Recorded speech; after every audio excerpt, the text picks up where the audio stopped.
Just a really good job by our team. I think proud of the guys for the way they fought. It wasn't going our way early, certainly, and kind of looked like it was gonna be a little bit of a shaky day. And the guys kept fighting offensively. I thought we were fantastic. We did some really good things at the plate, and then we did enough on the mound until the end there with Will, where he was unbelievable for 11 pitches to get us to save there in the bottom of the inning. And I ultimately just really really proud of the team. Go ahead, Bob. Matt, congrats. That was brilliant strategy to have Helfrink hit that ninth inning dinger. I don't think anybody would have expected that. I mean, seriously, the guy's 2 for 19. He's a freshman, first SEC at bat. I guess he hit the first SEC pitch he ever saw. Just what'd you think of that at bat? What was the reaction like in the dugout and everything? Well, if you know Ryder, everyone's always pulling for this kid because he works so hard, and he's really tough on himself when he doesn't do well, and he had been struggling. So the reaction in the dugout was elation, not just because we took the lead. I mean, obviously that was important too, but they're all happy for him because of how hard he works, and everybody knows what he puts into this thing and how important it is for him to be, to do his job. And when we made the move to pinch hit Souza, we knew we had to go to Helfrich because we had Hudson White DHing. So we didn't have another option there. We didn't have another move to make because he was the third catcher available today, and we only have 3 on the roster. So we knew Ryder was going to the game, and he's just going to have to stay in there. There was no other move for us to make. So everyone was really happy for him. I mean, we've seen him do this. We've seen him do it in the fall. We saw him do it early in the spring. It's been uneven for him, but it doesn't mean the kid's not super talented and that everybody on our staff has a lot of faith in him. And he had hit a home. I mean, he had 2 hits. One of them was a home run, so he's obviously got some power. But I guess I mean, how surprised were you that he did that in that situation? I mean, obviously, with his numbers, the way that they've been and how he'd been swinging the bat, you're obviously going to be surprised by that. You're surprised by anybody doing that in the ninth inning of a tie ball game in the SEC, and you're certainly happy. Now, the matchup was good because the ball was running into his barrel and it wasn't extreme velocity, and Ryder can cheat into that pitch, and his swing works that way anyway. So, me and Coach Thompson were talking about it before the at bat. When we went up there, we're like, we kind of like the matchup, and we'll just see what happens. I thought he was going to turn on something. I didn't know he was going to hit it. I don't know how far he hit it, but I didn't know he was going to do that. I think they said it was 405. And then one more. Not four. It wasn't 405. Well, that's no way. That's what the TrackMan said. I don't know. TrackMan's broken then. Okay. What do you think it was? Farther than 405. Okay. We'll get Oliver to work on that or something, or get out there with a tape measure. And then I know you filled in for Dave, I guess, when he got ill at the SEC tournament a couple years ago. What was that like, filling in for Dave, not having Dave there? I mean, it's obviously tough for the team just because he's such a fixture in dugout, and the guys look to him when things are going a little haywire like they were early, and he's a kind of a calming force in there all the time. And it seems like every button the guy presses usually works out in our favor. So I think that it's never easy when he's not there. Now I will give the guys credit. They play with a ton of energy, and they just never really backed down from anything that was going on. When we got down early, when it wasn't going our way, we were able to punch back a bunch of different times. And, I think he'd have been proud of the way the guys fought today. But yeah, when he's not there, it's just, it always feels a little weird. And you're coaching again tomorrow is what I heard. We'll see. I don't know. Honestly, I've just been texting with him just briefly about the game. I don't know that for sure. Yeah, they may parachute him in or something. It would be good for us if he was here. Yeah. Matt, go ahead. Hey, Matt, what was Dave's reaction? Really happy, obviously. Really happy with it. And the first thing he texted us was just like how proud he was of the way the team fought.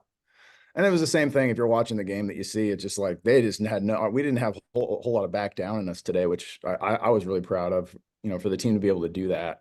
In a tough environment. It's not easy to play here. It's not easy to play anywhere in the SEC. They do a really good job. Their crowds are pretty raucous for the most part. I mean, the weather probably thinned their crowd out a little bit, and I guess they had a tournament game too today, so that might have thinned it out a little bit. But the crowd's loud, and I think they do a really good job. They feel like they're right on top of you, and there's a lot of adversity throughout the game, and I think he was really proud of the way the team fought. And it's the same thing that the guys that were there in the dugout, we were all proud of, is just how much want to there was to get that game.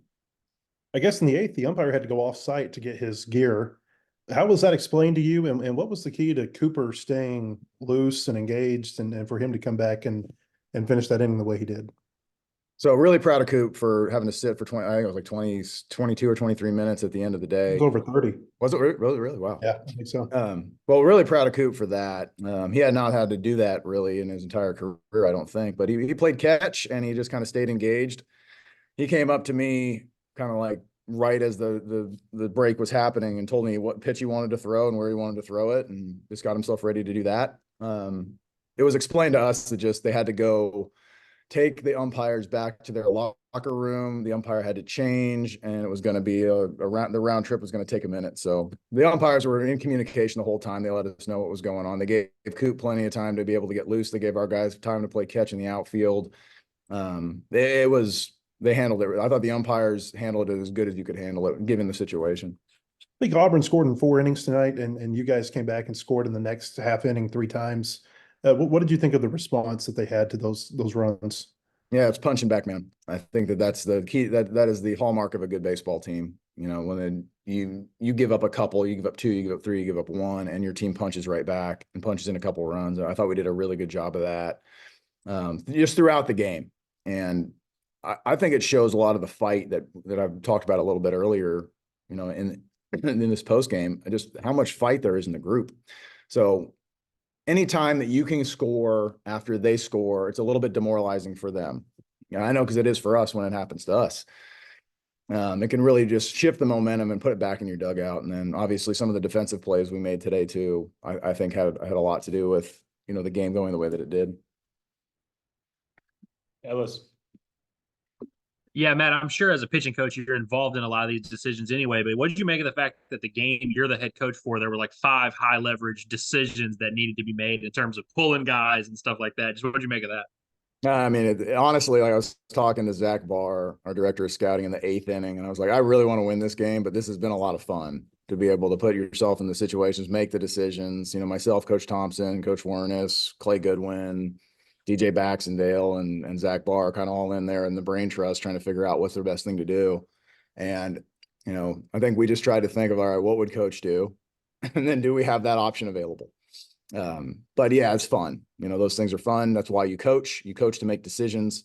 And ultimately we want to try to put the decisions that we're making. We hope that puts the players in the best possible position for success. So those decisions aren't easy. Like what we're going to do last night with Gackle and McIntyre, that situation, that's a tough decision. Like, are you going to just roll Will for one more inning last night, or do you put Gabe in? And, you know, it ended up working out great tonight because we had Will available.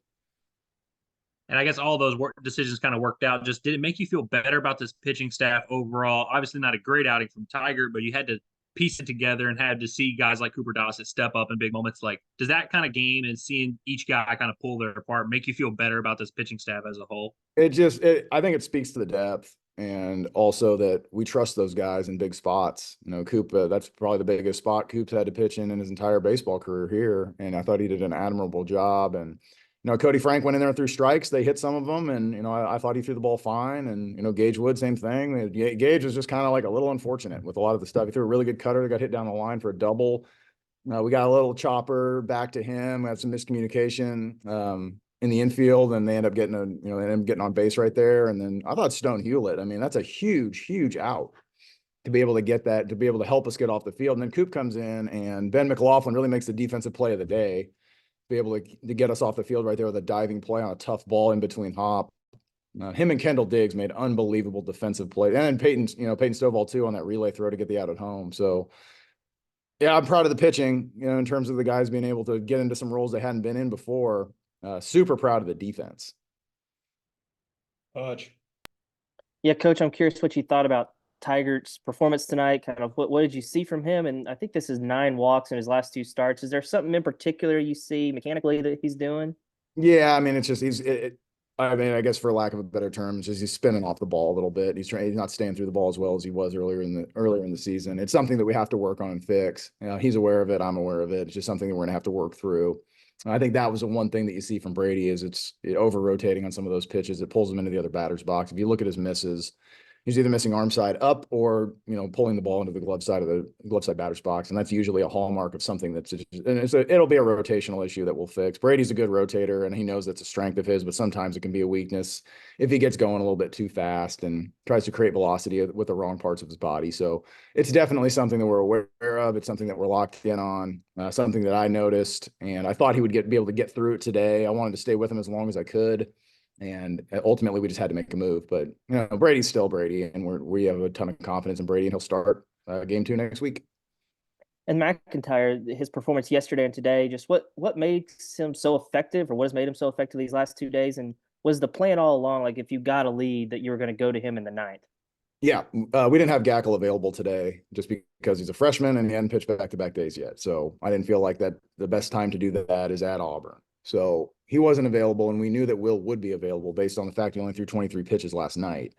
And he's really durable, and Will's an absolute animal, and he wants the ball all the time. And he said he felt really good. And him and I talked before the game about do you feel good enough to go?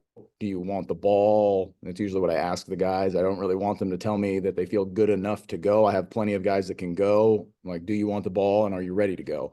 And he said he was, and obviously he was. The plan was as soon as we took the lead, he was going to pitch. It was either going to be in the 8th or the 9th. We figured we had about 35 pitches worth of work that Will could be able to give us tonight. And luckily, luckily for us, it just kind of worked out that we did not use him for the 3rd inning last night, and Gabe was able to get it done. And then that gave us some option to use him tonight. And like I said, if we would have taken the lead in the 8th, he'd have pitched the 8th and the 9th. But the plan was always, as soon as we got the lead, Will was going to pitch in leverage late in the game. And obviously that's what he did. He went in through 11 straight cutters, and they were really nasty. And what makes Will so good? Will's a veteran. And Will's about the toughest guy on the team. So those are the things that help him out mentally. What makes him good physically is he's got really good pitches. I don't know that I think everybody looks at velocity and thinks that's the only thing that matters, but Will commands the baseball. Will's able to make pitches in multiple locations. Will's able to do different things with his cutter when he has to. He's able to bang in his curveball when he needs it. He's got a changeup. He's a veteran. Like I said, he's a veteran. Will's just really good. And I think people are starting to see that, this season. I think he's having a heck of a season. And, obviously we and he both hope it continues. He only needed 10 pitches tonight. Would he be available tomorrow or no? I don't ever count Will McIntyre out of the fight. I would be hesitant to use him 3 days in a row. All right, Sheedy, close it out. Coach, just 5 stolen bases today. I know obviously Ryder threw the important one out there in the 8th, but is there something that the pitching staff is, I guess, aware of that as SEC play starts, that maybe staffs or, runners are willing to run on the pitching staff a little bit more? I think runners are willing to run when you give them the bases. And I didn't think we did a great job of controlling the running game at all today. So I don't know that it's the start of SEC play that brings that upon you. I think it's just, if you don't do a good job controlling the running game, and Cooper Weiss has 17 or 18 stolen bases, he's probably going to try to take a base. And he did that to us today, and some of the other guys did too. And it's something that we have to be aware of, and it's something we certainly need to work our way through. Again, I don't think it has anything to do with the start of SEC play. You actually usually see SEC teams run less, but Auburn is a team that's got some guys that can do that. And, there's some other teams in our league that do as well. It's just something that we need to work on. I don't think by any stretch of the imagination, any team that's playing in our league right now in week 2 is a finished product, and just something we have to get better at. Specifically for Stone, what is his, is it something out of his arm slot or something that gives lefties so much trouble? One more time. I didn't get that. For Stone, Oh. what makes him so effective against lefties? Is it, He's got sweep on his slider, and he throws it in the low 80s, and it's a high spin pitch, and he can really locate it. I think the thing that makes Stone really, really good against lefts is, being able to sweep his slider, but he can also arm side it. I mean, one of those pitches I thought was really close was a slider it was middle in to the lefty that he took. And you very rarely see lefties that can front door breaking balls left on left. It's a tough pitch to throw, and he does it on purpose. And I think that makes him very difficult to deal with, because he can still sweep the slider out of the zone, and everything's hard. and it looks like his fastball. I didn't even think he threw a fastball tonight, but if he were to throw a fastball tonight, the slider planes off the fastball really well. So if you're watching video and you're preparing for Stone, you're going to see the slot that you'd expect fastball, especially when he's behind in the count. He's willing to just continue to spin. And I think that's why lefties have such a tough time with him, because, he hasn't thrown all sliders to lefties all season, but he did tonight. And I just think that the pitch looks similar to something that you'd be preparing for if you were trying to hit his fastball, and it spins and it's got a ton of horizontal movement and it's got enough teeth that it's just a really tough pitch to prepare for. Thanks, Coach. All the best. Yep. Coach, appreciate your time. Thanks, guys.